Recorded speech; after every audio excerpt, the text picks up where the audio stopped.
అమ్మవారి శక్తి స్వరూపాలుగా పిలువబడే అష్టాదశ శక్తిపీఠాల్లో 4 శక్తిపీఠాలు మన తెలుగు రాష్ట్రాల్లోనే ఉండటం మన తెలుగువారు చేసుకున్న అదృష్టం. ఒకటి మన తెలంగాణలో అలంపురం జోగులాంబదేవి ఆలయం, రెండోది శ్రీశైలంలోని భ్రమరాంబదేవి శక్తిపీఠం, మూడోది పీఠాపురంలోని శ్రీ పూర్విత్రికాదేవి శక్తిపీఠం, నాలుగోది ద్రాక్షారామంలోని మాణిక్యాంబదేవి శక్తిపీఠం. ఈ 4 మన తెలుగు రాష్ట్రాల్లోనే ఉన్నాయి. దక్షిణ కాశీగా, వ్యాస కాశీగా ప్రసిద్ధి చెందిన పుణ్యక్షేత్రం ద్రాక్షారామం.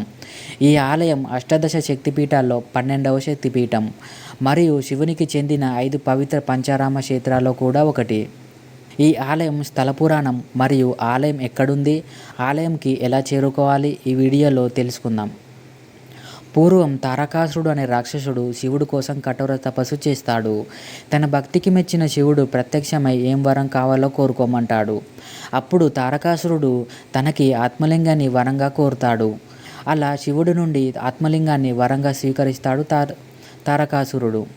తర్వాత ఆత్మలింగం శక్తితో తారకాసురుడు దేవతలను, మహర్షులను అందరినీ ఇబ్బందులు పెడుతుంటాడు.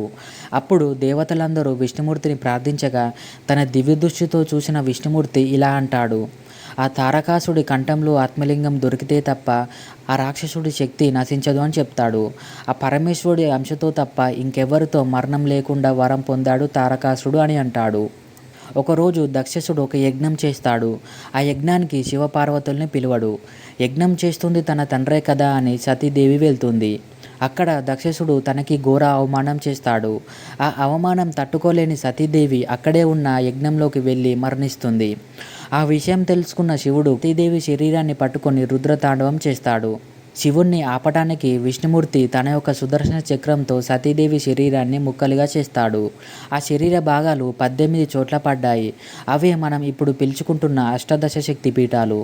వాటిని ఆదిశంకరాచార్యులు గారు కనుక్కొని పునఃప్రతిష్ఠించారు, శ్రీచక్రాన్ని స్థాపించారు.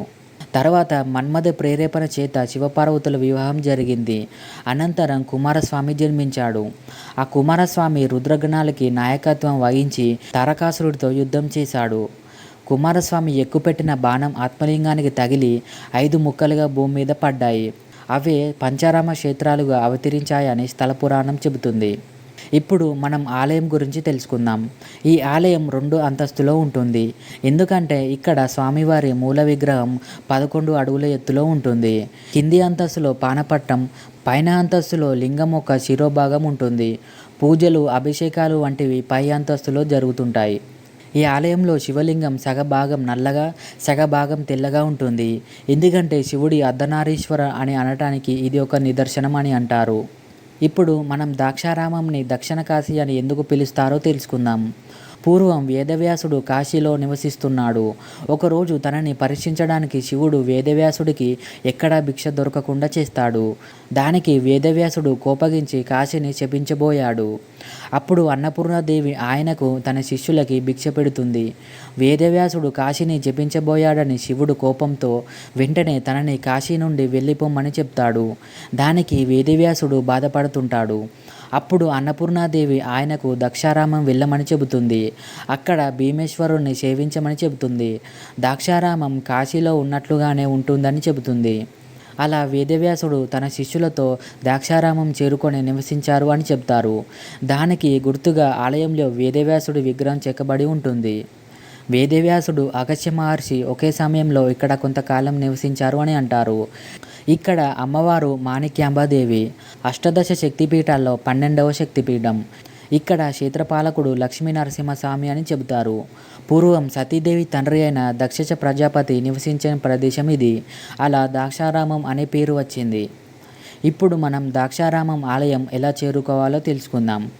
ద్రాక్షారామం ఆంధ్రప్రదేశ్లోని ఈస్ట్ గోదావరి డిస్టిక్లో ఉంది. ద్రాక్షారామం ఆలయం కాకినాడకి సుమారు 32 కిలోమీటర్ల దూరంలో ఉంటుంది మరియు రాజమండ్రికి 42 కిలోమీటర్ల దూరంలో ఉంటుంది. రాజమండ్రి లేదా కాకినాడకి ట్రైన్లో చేరుకొని బస్సు లేదా క్యాబ్ ద్వారా ద్రాక్షారామం ఆలయం చేరుకోవచ్చు. ఇది ఫ్రెండ్స్ వీడియో. మీ గనక నచ్చినట్టయితే లైక్ చేసి ఫ్రెండ్స్ అండ్ ఫ్యామిలీతో షేర్ చేయండి. మరో వీడియోతో మీ ముందుకు వస్తాను. Thanks for watching.